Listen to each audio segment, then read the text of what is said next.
വീണ്ടും അമേരിക്കയ്ക്കും ഇസ്രയേലിനുമെതിരെ കനത്ത മുന്നറിയിപ്പുമായി ഇറാൻ രംഗത്ത്. ഇരു രാജ്യങ്ങളുടെയും ഭാഗത്തു നിന്നും തങ്ങളുടെ എണ്ണവാതക കേന്ദ്രങ്ങൾക്ക് നേരെ ഇനി ആക്രമണം ഉണ്ടായാൽ പശ്ചിമേഷ്യയിലെ മുഴുവൻ ഊർജ അടിസ്ഥാന സൗകര്യങ്ങളും തകർക്കുമെന്ന ഒരു വെല്ലുവിളിയാണ് ഇറാന്റെ റവല്യൂഷണറി ഗാർഡ് കോർപ്സ് ഇവിടെ നൽകിയിരിക്കുന്നത്. ഇറാന്റെ ഇന്ധന കേന്ദ്രങ്ങൾക്കോ തുറമുഖങ്ങൾക്കോ നേരെ ചെറിയ തോതിലുള്ള ആക്രമണം ഉണ്ടായാൽ പോലും അതിശക്തമായ തിരിച്ചടി നൽകുമെന്നാണ് ഇറാന്റെ സൈനിക വിഭാഗമായ ഖാദം അൽ അൽബിയ ട്രസ്റ്റ് ഇവിടെ വ്യക്തമാക്കിയിരിക്കുന്നത്. മാത്രമല്ല, ഈ തിരിച്ചടി ഇറാന്റെ അതിർത്തിക്കുള്ളിൽ മാത്രം ഒതുങ്ങുന്നത് ആയിരിക്കില്ല എന്നതും ഇവിടെ വ്യക്തമാക്കുകയാണ്. അമേരിക്കയ്ക്കും അവരുടെ പാശ്ചാത്യ സഖ്യകക്ഷികൾക്കും താല്പര്യമുള്ള മേഖലയിലെ എല്ലാ എണ്ണവാതക കേന്ദ്രങ്ങളും അഗ്നിക്കിരയാക്കുമെന്ന് തന്നെയാണ് ഈ ഭീഷണിയിലൂടെ ഇറാൻ മുഴക്കുന്നത്. ഫെബ്രുവരി 28 ആരംഭിച്ച ഇസ്രായേൽ ഇറാൻ യുദ്ധം 2 ആഴ്ച പിന്നിടുമ്പോൾ വീണ്ടും സംഘർഷം കൂടുതൽ രാജ്യങ്ങളിലേക്ക് പടരുമെന്ന ആശങ്ക അത് ശരിവെക്കുന്ന രീതിയിലാണ് ഇപ്പോൾ ഇറാന്റെ പുതിയ നീക്കങ്ങൾ എടുത്തു കാണിക്കുന്നത്. മാത്രമല്ല, ഇറാൻ ആകട്ടെ വെറി കൊണ്ട് നിൽക്കുന്ന പോലെയാണ് ഇവിടെ സംസാരിക്കുന്നതും. അതേസമയം ഇറാന്റെ പുതിയ പരമോന്നത നേതാവ് മൊജ്തബ ഖൊമേനി രാജ്യത്ത് ആഹ്വാനം ചെയ്തുകൊണ്ട് രംഗത്ത് വന്നിരിക്കുകയാണ്. എന്നാൽ അദ്ദേഹം വലിയ രീതിയിൽ ആദ്യം ഉണ്ടായ ആക്രമണത്തിൽ അദ്ദേഹത്തിന്റെ കാലുകൾ മുറിച്ചു മാറ്റപ്പെട്ടു എന്നും അദ്ദേഹം കോമ സ്റ്റേജിലായി എന്നൊക്കെയുള്ള വാർത്തകളാണ് പുറത്തു വന്നിരിക്കുന്നത്. എന്നാൽ ഇതൊക്കെ എത്ര കണ്ട് സത്യമാണ് എന്നതും ഇതുവരെയും ഇതുമായി ബന്ധപ്പെട്ട വിലയിരുത്തലൊന്നും തന്നെ പുറത്തു വന്നിട്ടില്ല. ശത്രു രാജ്യങ്ങളെ അവിടെ സമ്മർദ്ദത്തിലാക്കാൻ പോലും ലോകത്തെ ഏറ്റവും പ്രധാനപ്പെട്ട കപ്പൽ പാതയായ ഹോർമൂസ് കടലിടുക്ക് അടച്ചിടും എന്നതാണ് ഇവിടെ ആവർത്തിച്ചിരിക്കുന്നത്.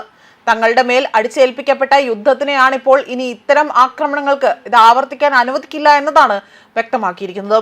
അതേപോലെ തന്നെ അയൽ രാജ്യങ്ങളിലെ അമേരിക്കൻ ആസ്തികളും സൈനിക താവളങ്ങളും തങ്ങളുടെ ലക്ഷ്യമാണ് എന്ന് ഇറാൻ നേരത്തെ തന്നെ അയൽ രാജ്യങ്ങളെ അറിയിച്ചിട്ടുണ്ട്. ഫെബ്രുവരി 28 ഇറാന്റെ മുഴുവൻ അതായത് ഇതിനു മുൻപുണ്ടായിരുന്ന പരമോന്നത നേതാവ് ആയത്തുള്ള അലി ഖൊമേനി കൊല്ലപ്പെട്ടതിനെ തുടർന്നുകൊണ്ടാണ് മേഖലയിൽ സംഘർഷം പൊട്ടിപ്പുറപ്പെട്ടത്. നിലവിൽ ഇറാനിലെ 5500-ലധികം വരുന്ന ലക്ഷ്യസ്ഥാനങ്ങളിൽ അമേരിക്കൻ സൈന്യം ആക്രമണം നടത്തി കഴിഞ്ഞിരിക്കുകയാണ്. യുദ്ധം തുടരുന്നത് ആഗോള ഇന്ധന വിപണിയെയും സാമ്പത്തിക രംഗത്തെയും വലിയ തകർച്ചയിലേക്ക് നയിക്കുമെന്ന ഭീതിയിലാണ് ലോകരാജ്യങ്ങൾ. അതിനിടയിലാണിപ്പോൾ തങ്ങളുടെ പ്രതികാരം പൂർണ്ണമായും അവിടെ